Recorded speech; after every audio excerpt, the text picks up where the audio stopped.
The rain battered the windshield so fiercely it felt like the sky was screaming, and inside the car, Sophie's heart was screaming louder.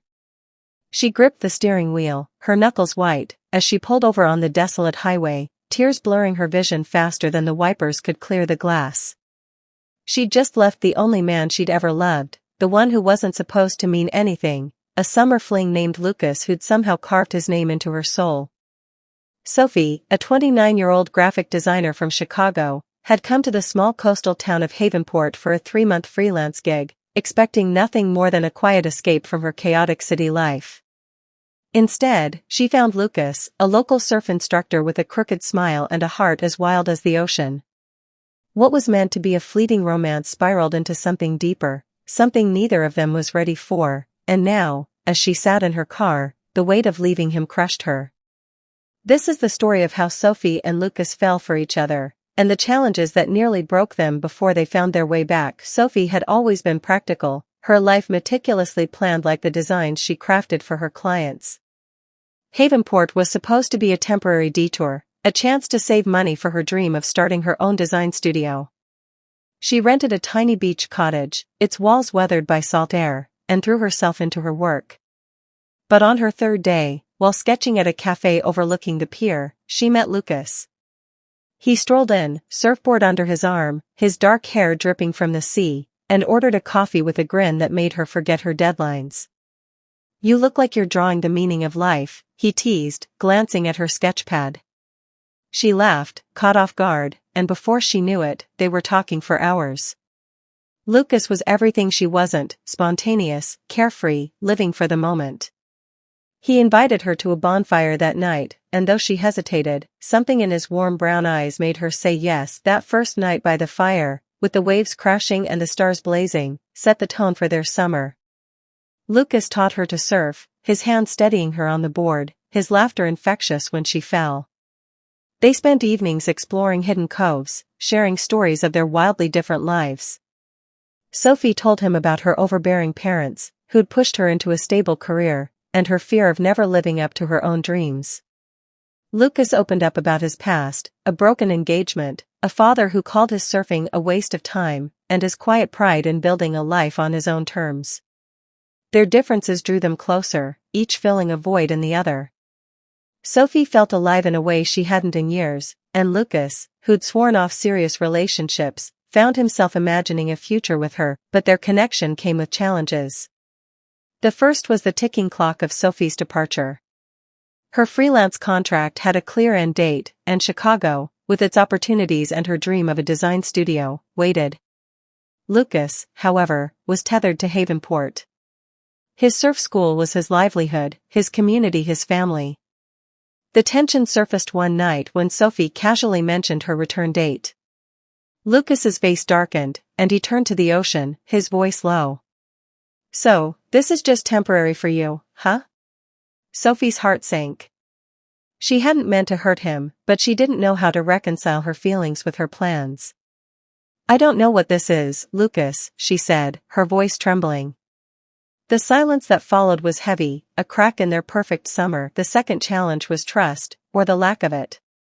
Lucas's ex-fiancée had left him for a city life, and Sophie's ambition stirred old wounds.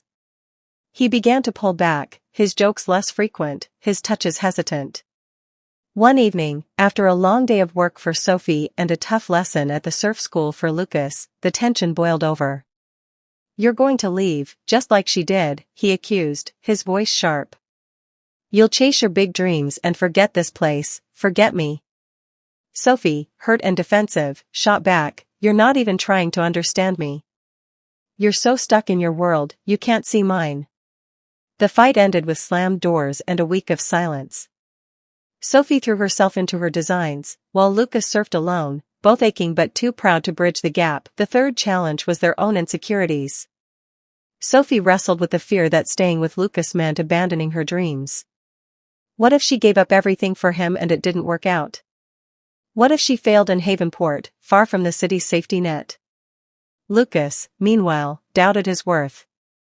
Sophie's drive, her talk of a studio, made him question if his simple life could satisfy her. Could he leave Havenport, the only place he'd ever called home, to be with her? These doubts festered, unspoken, until the night before Sophie's departure. She found Lucas at the pier, the wind whipping his hair. "I love you," she blurted, tears streaming. "But I'm scared this won't work." Lucas pulled her close, his own eyes glistening.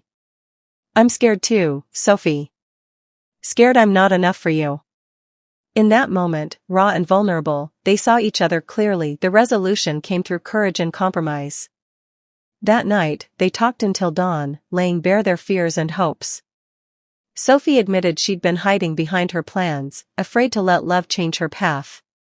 Lucas confessed he'd been guarding his heart, terrified of another loss. They agreed to try, even if it meant navigating uncertainty. Sophie returned to Chicago to finish her contract, but they didn't let distance define them. They called daily, sent letters, and planned visits. Lucas braved Chicago's concrete jungle, his awe at the city softening Sophie's stress. Sophie spent weekends in Havenport, sketching by the sea, her dream studio taking shape in her mind. The distance tested them, but it also strengthened their commitment. 6 months later, they found a balance. Sophie moved to Havenport, securing a remote contract with a design firm that let her work on her studio while staying close to Lucas. He expanded his surf school, adding community art classes inspired by Sophie's passion, blending their worlds.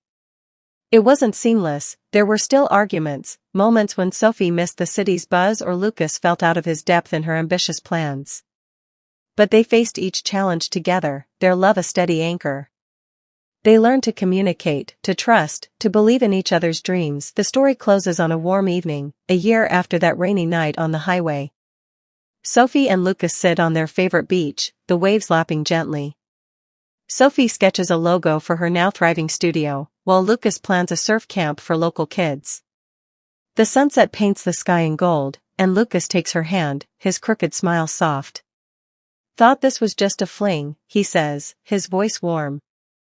Sophie laughs, resting her head on his shoulder. "Me too. Thank God we were wrong."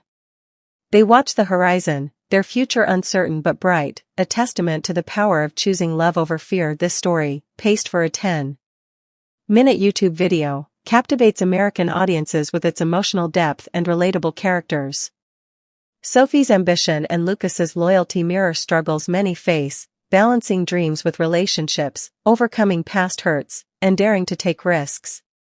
The hook grabs attention, the challenges build tension, and the resolution delivers hope. The pacing keeps viewers engaged, with emotional peaks and quiet moments balanced for impact. The message resonates: love, when fought for, can conquer distance, doubt, and fear, leaving us stronger and braver than we ever imagined.